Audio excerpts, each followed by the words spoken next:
Hey everybody, good morning. I'm about to work on the videos for our climb up Mount Talinis in Negros.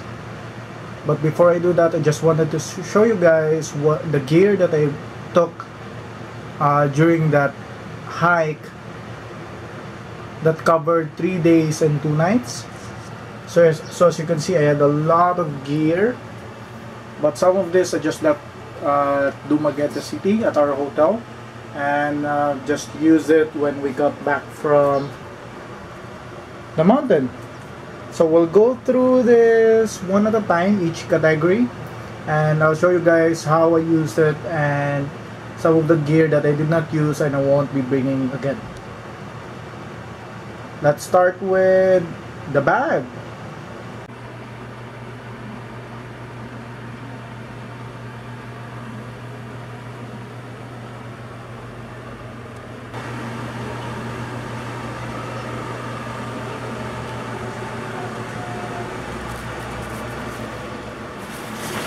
Okay, so let's start with my Habagat Sigbin 50 bag.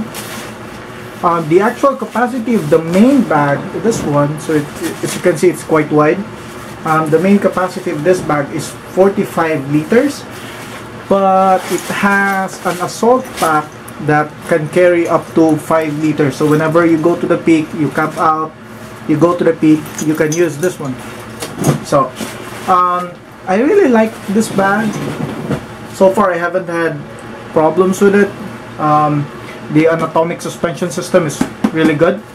The shoulder pads are very thick, so dili magsakit ang ako ang abaga unless loaded na gid kayo ko. Dagko po siya og mesh pockets diri sa kilid, which is good for additional load. So other features ani nga bag na siya water hole. So you just put your water bladder inside. Then pwede nimo dire gawas ang tube. And then apo ni siya ang yang sternum strap na siya whistle para makatawag for emergencies. So as you can see, anatomic suspensions. Pwede nimo na siya ma-adjust. Depende sa forma sa mong likod, pwede nimo siya ma-adjust, and then pwede nimo siya mabutang anywhere ani niya. So depende kung if you want your bag to ride higher, then pwede nimo siya ipaubos gamay or ipasaka accordingly. Okay, so ako is narani siya sa dapit sa taas ra, wala kay na ko siyang i-adjust kay I found out nga mo fit ron pod siya. Sa anatomic suspension niya, can see na siya metal plate nga mo'y magkuha ng rigidity sa bag. So pwede na nimo siya ma-adjust depende sa form sa imong likod. Kani duha na siya kabok, pwede nimo ma-adjust for a better fit. Ang iyang top pocket is really wide, has a very big capacity, so I can put a lot of stuff in it, which is usually my critical stuff like the medical kit and the tissues. Kaso couple of things nga kung kunan na ni nga bag, number one, wala siya pockets diri sa hip belt. So wala siya pockets diri sa hip belt, so wala kay mabutangan sa imong mga trail foods, imong snacks and peanuts and chocolates na para dali ra siya. So you really have either to carry a smaller pack in front of you or imong kwaon, imong inahog imong bag and then magkuha ka sa imong pack. So kala siya inconvenient siya gamay. Also, ang strap pod niya kay mo slide na siya pag loaded na yung kayo. I think siguro overloaded lang yung kayo kong bag, but sometimes in kapuyan ko mag-adjust sa bag while on the trail. That's it for my Habagat Sigbin 50. Okay. So next is my sleep system. So very important before we go through the gear that I brought with me to Mount Talinis. Number one is you really have to be very good at selecting your campsite. Naiuban, dagtumuadto sa kanang kung asa ang flat o nya, dagto di magtipok ang tubig kung magulan. Napayuban nga nice lagi kayo ang view pero bantang bugay siya kung kusog kayo ang hangin. So you really have to be very careful kung asan niyo i-pitch yung tent, because that has a lot of impact on your tent, your sleep system. And of course, kung maglisod ang yung sleep system, kung dili tatarong og wala na tarong og select ang campsite, then kamura gyapon mo dili ka paway og tarong pagkagabi. So kana siya, importante na siya. So let's go through. So I have my sleeping bag. So this is just a regular sleeping bag, not the thermal stuff that you see online. So kani siya, barato siya, around 600 pesos. I just bought this from a department store that is sa Cebu. So regular siya, backup lang yun siya in kaso og tugnaw gyud kayo, which I know Mount Talinis really has cold temperatures, kaya taas-taas na siya, close to 2,000 meters. But for lower mountains like diri sa Cebu, sa Serao, sa Babag, I don't usually use it. Ako rin siyang higdaan or ako rin siyang himong habol, but not really like nagyo ko sa sulod.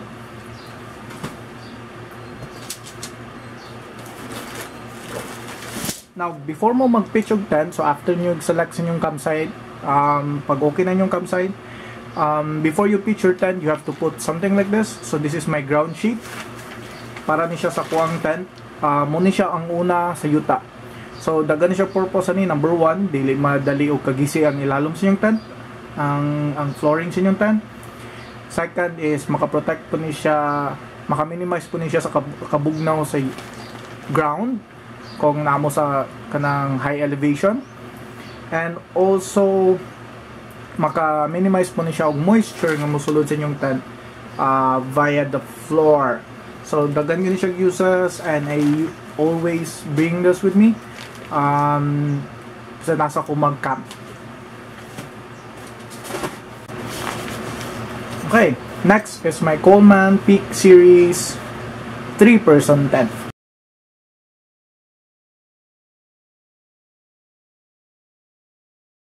So basta makaingon mo nga sobra ran 3-person, I actually have Melbet with me on overnight hikes.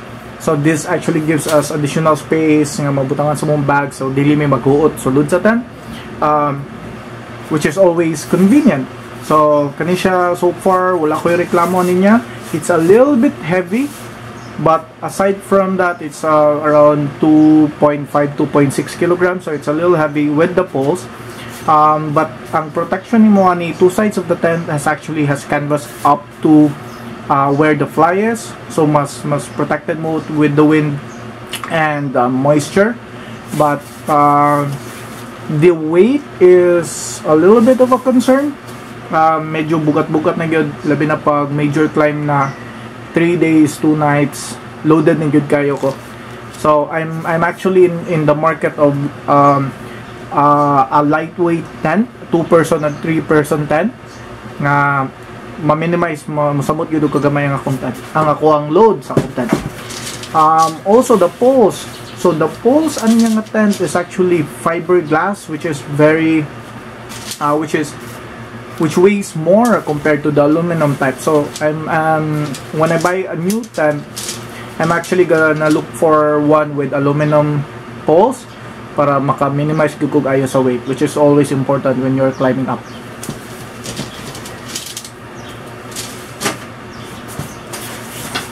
And of course, our fly.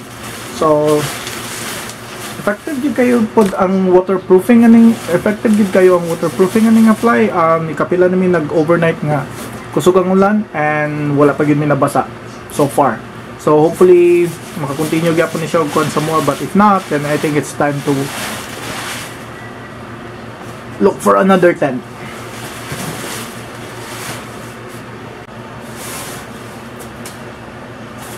So once naka-pitch na among tent, we always have a mat with us. This is additional protection na gini siya from the ground. Kay grabe gid kabugnaw ang ground, especially with higher elevation like Mount Talinis.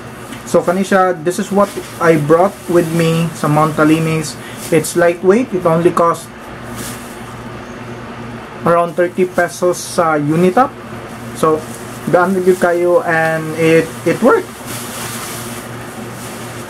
I also have a rubber mat which I bring on climbs nga kabalo ko ang campsite is rocky or batuan.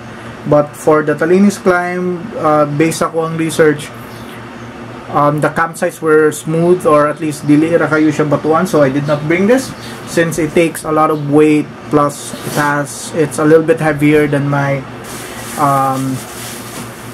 very cheap floor mat. That's it for my So next is the things that I wore during the actual trek. Number one, cap.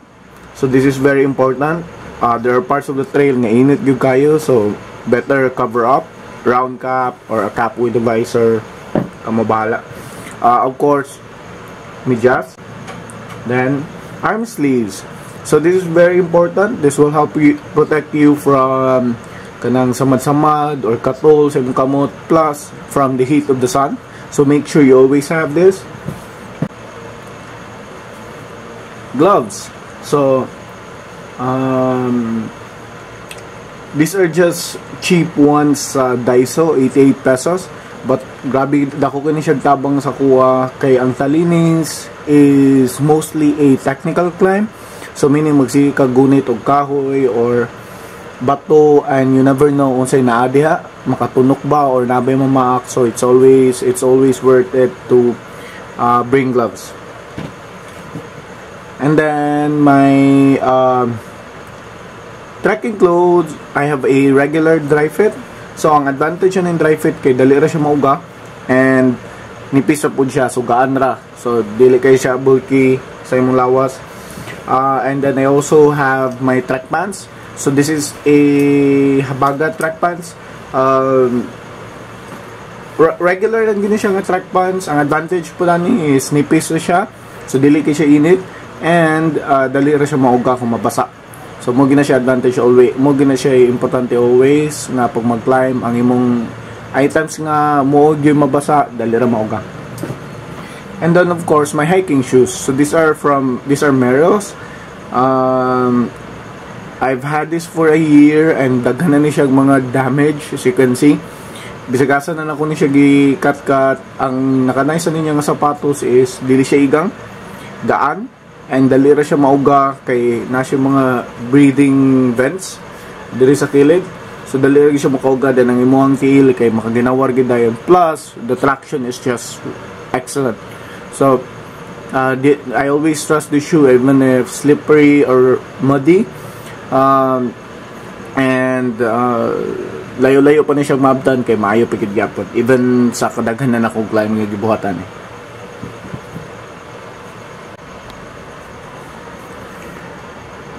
Okay, next ang ako ang pantulog. Muna siya ang mga items nga gigamit nako sa camp to replace my trekking clothes, which as you know is singot na kayo or baho na kayo or hugaw na kayo. So it's not really a good idea to use that for sleeping if naana siya, medyo basa na siya. So first, I have a cotton shirt as my first layer. Based on my research, ang cotton really has good insulation as long as dili siya mabasa. So I have that, and plus comfortable siya.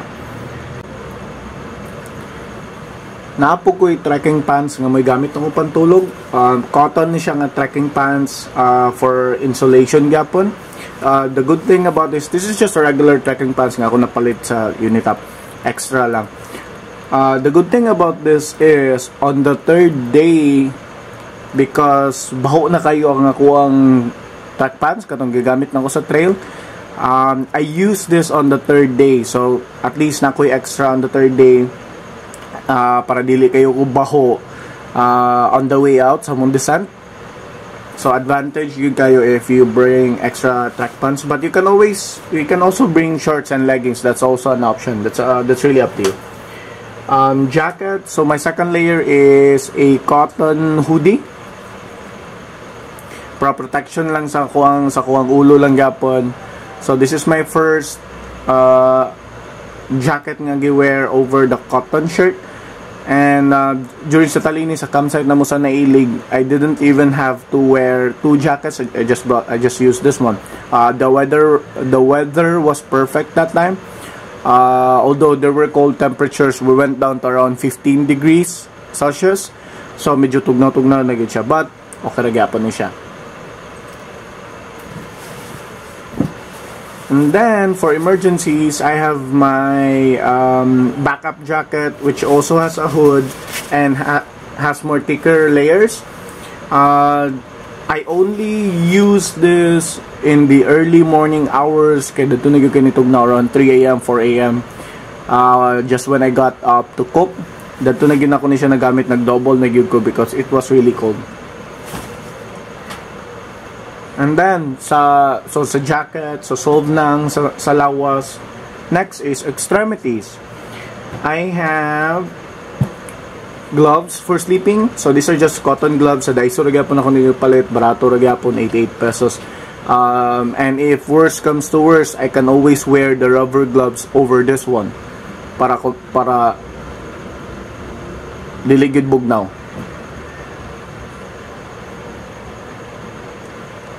The problem is, ang kamot o gantiil mo gina siya may always una tugnawon.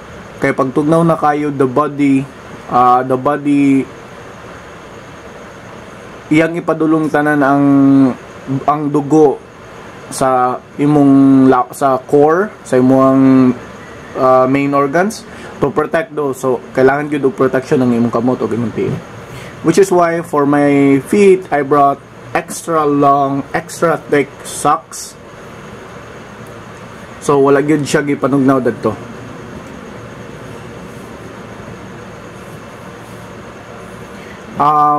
Para pud sa kong ulo, apil na siya sa extremity. I also brought a bonnet. So nagamit ra gyud nako ni siya tanan.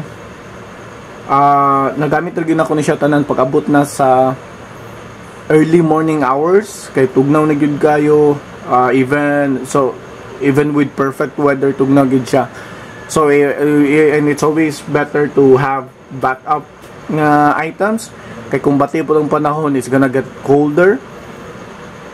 But for our trek, this stuff okay ra pud siya, nakakaya ra pud siya, and I wasn't really cold once na nasuot na nako ni siya tanan. Extra clothes. So kanang mga trekkers diha, hikers, kabalo mo nga unsa ka grabe kasi not good kung mag-hike. I brought 2 extra dry fit shirts with me para mapuli-pulihan sa katong original na ko nga black. And I really use this. So it's always important to have extra trekking clothes. I also brought a towel.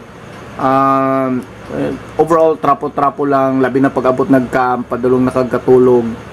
It's always good, it's always refreshing to manarapo gamay, manghimasa gamay, at least dili ka baho matulog and dili pilit na I also brought 2 extra pairs of socks kay dili gyud ka kabalo kano sa mabasa tong mong trekking socks. So it's always good to have extra, and if tugnaw na gyud kayo, then pwede ka mag double layer sa imong tiil.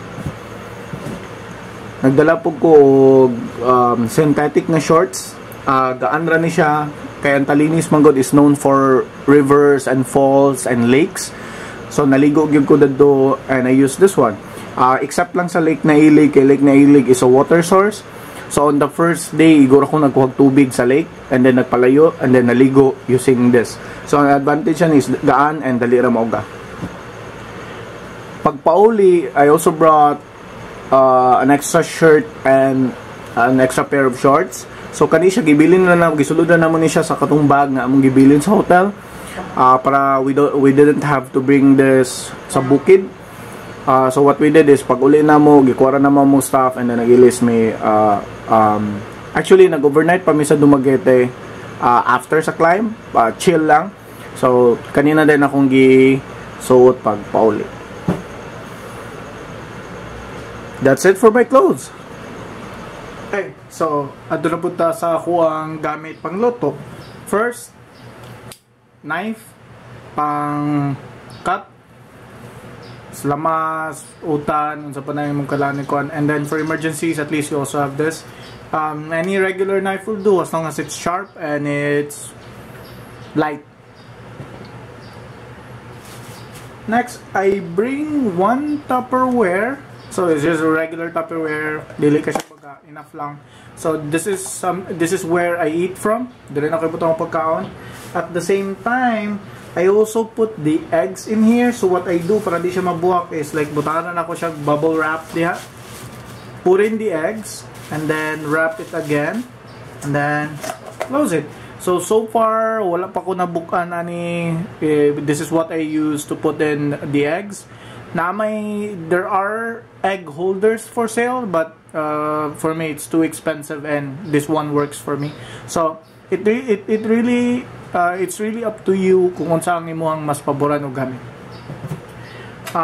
So this is just one wooden ladle. I have 4 of these, but I don't know asang uban. So ganahan ko ani pag maggamit ko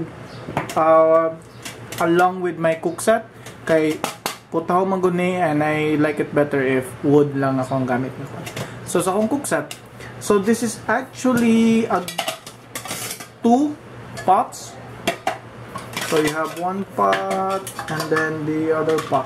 So I have 2 pots, a smaller one and a bigger one, and the good thing is anak fit na siya sa sulod. So it's convenient para sa imuhang mga gamit, dili siya bulky.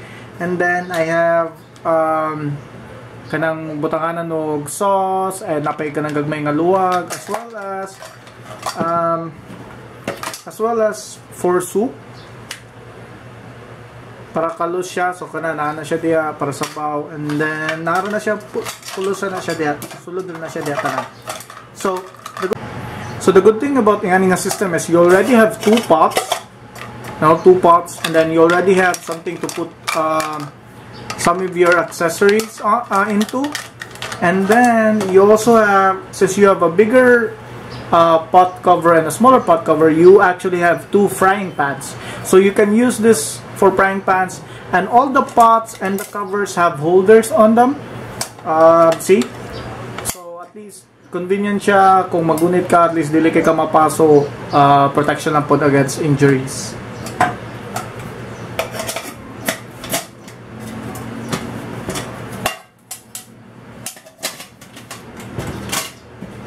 Next, so I have stove.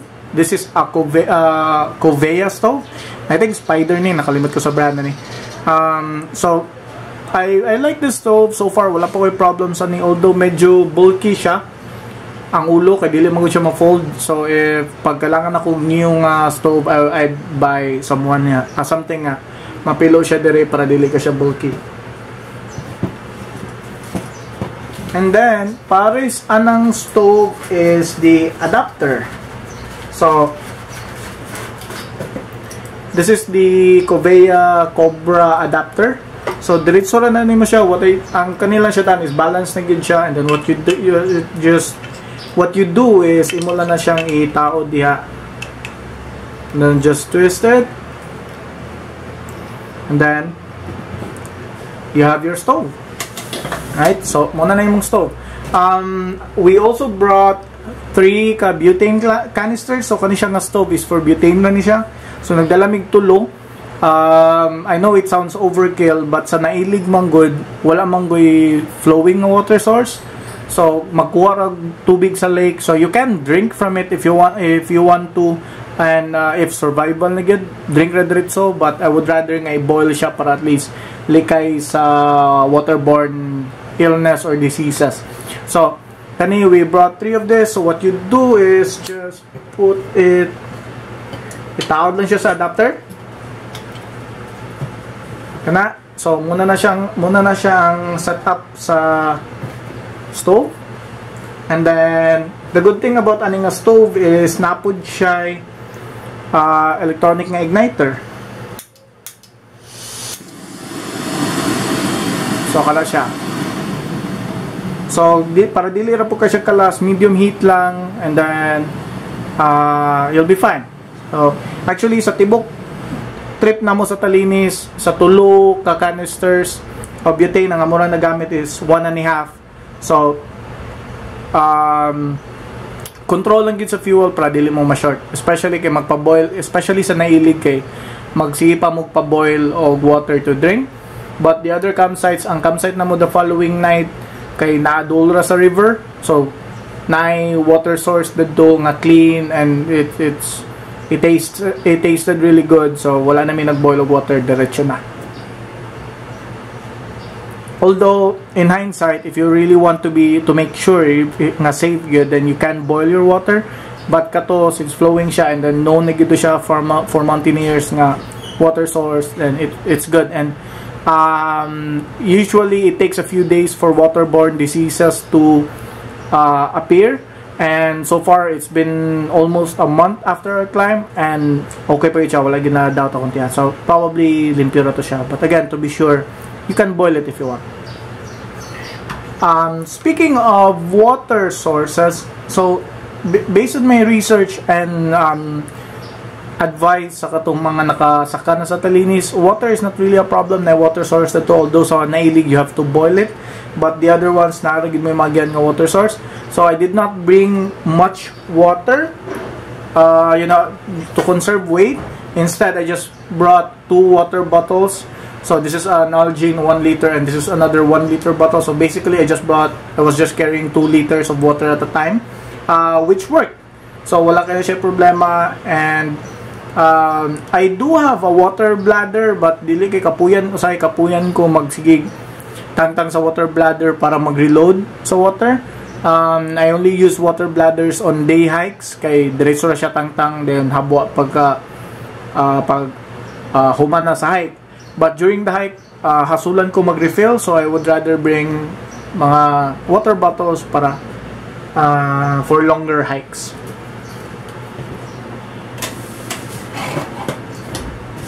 So that's my cooking system.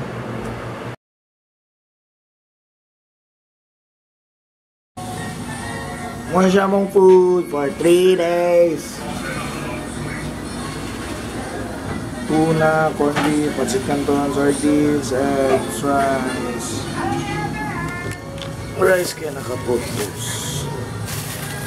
Veggies. First day. Yes.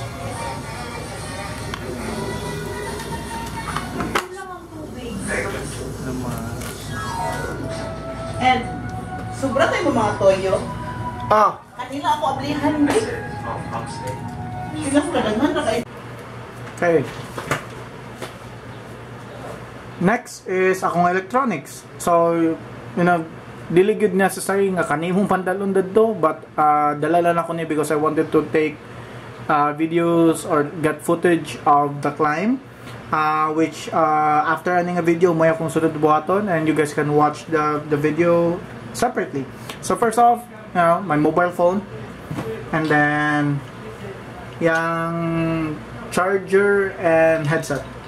So in kaso sabaan ka paggabi or kusog ng ulan, so mag-headset na lang para at least makahilom ra ka. Makatulog ra ka dayon nga hilom. So kanisha, this is the charger for my AA batteries that I use for this camera, and also charger for my AAA batteries that I use for my headlamp. So kanisha, wala na ako ni once fully charged na tanan ako batteries. Wala na ako ni gidala sa bukid, ako ni gibili na tong bag nga gibili na mo sa hotel, along with my spare set of clothes.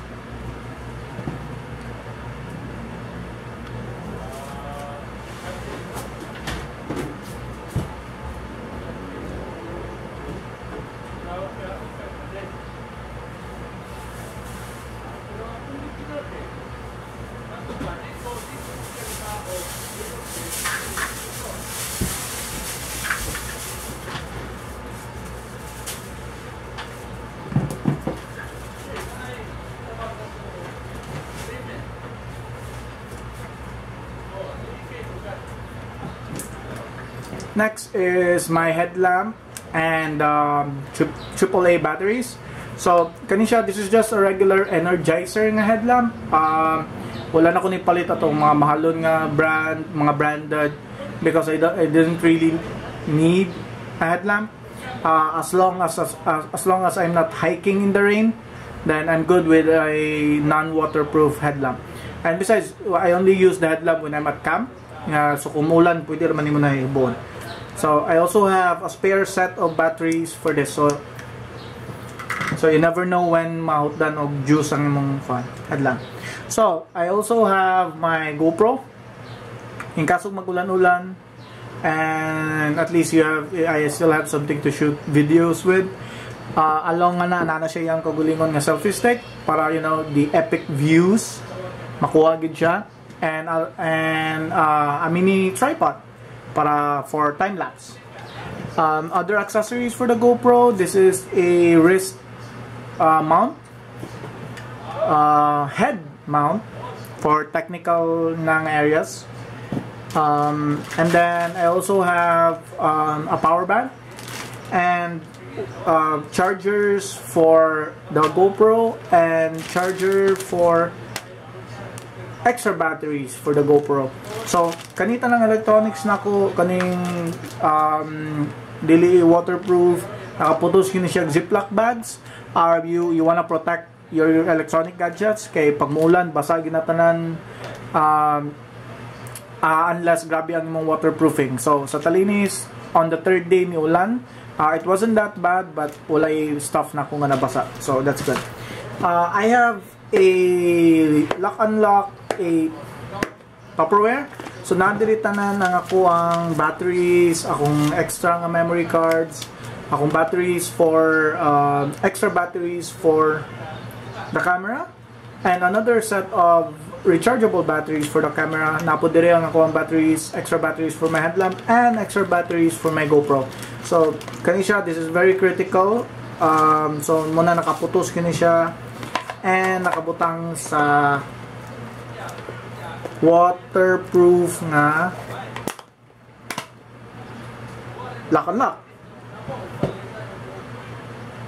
So aside naning na dire, I also have my Nikon Coolpix L830 point and shoot camera along with its own tripod.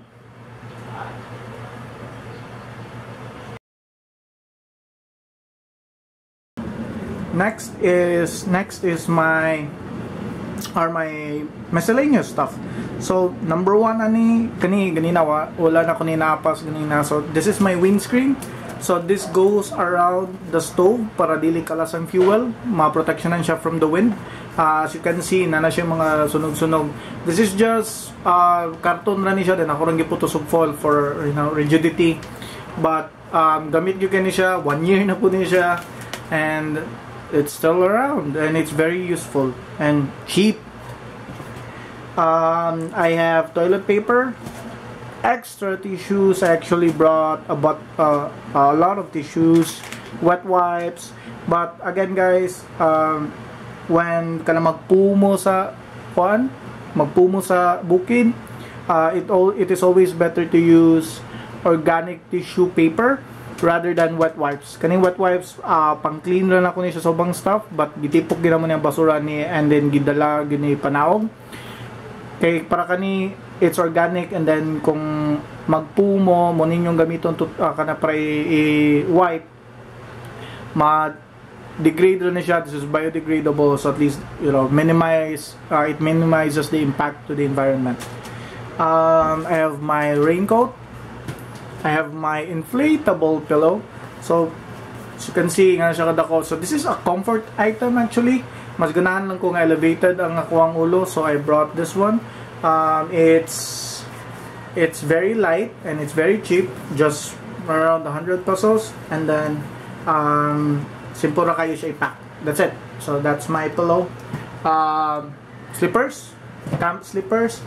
I have trowel. So in kaso magpo, guys, remember 6 to 8 inches. So kalot 6 to 8 inches. Then around 6 inches po ang diameter, 6 to 8 inches ang diameter. Dara mo magpo, and then you just put in your tissue paper sa sulod. So again, principles of leave no trace. Minimize your impact to the environment. So if magpo mo, make sure you are 200 feet from any trail, campsite, or water source. Be respectful of other campers, and then make sure you poo responsibly. Again, 6 to 8 inches. Biodegradable tissues. Napo ko'y net bag, guys, sa kanang stuff nga, kanang wet na nga stuff, katong shorts nga pangligo na ko, socks nga, kung mabasa siya og ulan, at least na ko mabutangan, biteran ako ni sa gawa sa kong bag, para mauga siya, mainitan siya, then mauga. I also brought super glue, Mighty Bond super glue, you never know unsay maguba. An extra lighter, para sa kong stove, kay you never know pod, basin dili mo function ang electronic nga igniter niya. And then this is very important, this is my medical kit. So as you can see, na ko'y extra nga Ziploc bags, insect repellent, I have alcohol, I have tape, I have band-aids, I have gauze for wounds and burns. I also have separate Ziploc for kanang regular nga medicine like Biogesic, Imodium, Bioflu. In kaso lang, I have my cotton. Napo diri ang ako ang mga other accessories like tie wire, anything to tie anything with. I also have white flour in kaso na kuan. So this is my all-around medical kit. So I diliran ako ni siya gamiton for hiking. I also always bring this when I am traveling. You never know when you're going to use this stuff, and based on my experience, kung kano saan mo kailangan ng imong medical kit, mo na time nga wala nimo nadala. So ako, experience na ko so na it was a bad one, so I always bring this with me. And napo ko'y another lighter diri and a spare box of matches para gyapon sa kuwang stove. So this is, you know, sort of a survival kit for me.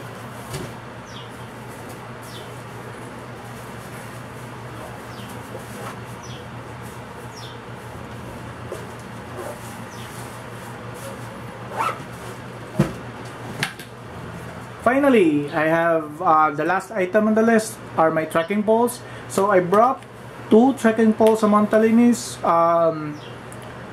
You might think nga dili siya necessary, but actually they are, especially during the downhill sections.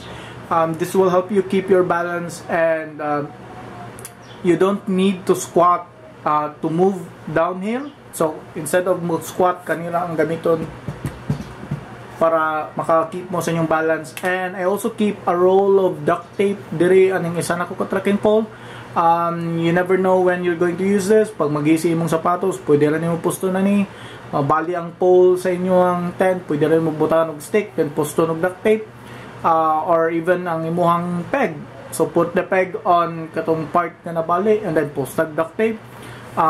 Mag-isi mong bag, butangan og duct tape. This is very strong and is very helpful during emergency situations.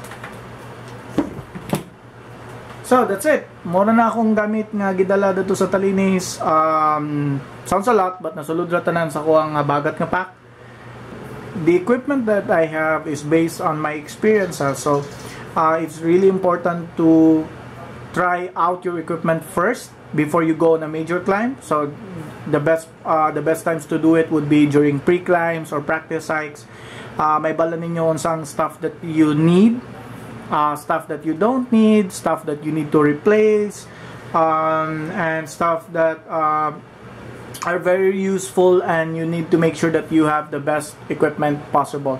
So you don't need to spend too much, but again, mountaineering or hiking or backpacking does entail a little bit of expense, but you just need to be wise at it. Daghan na kayo mga sources online that you can buy affordable stuff, and you know, just try it out, see what works for you, and then hike.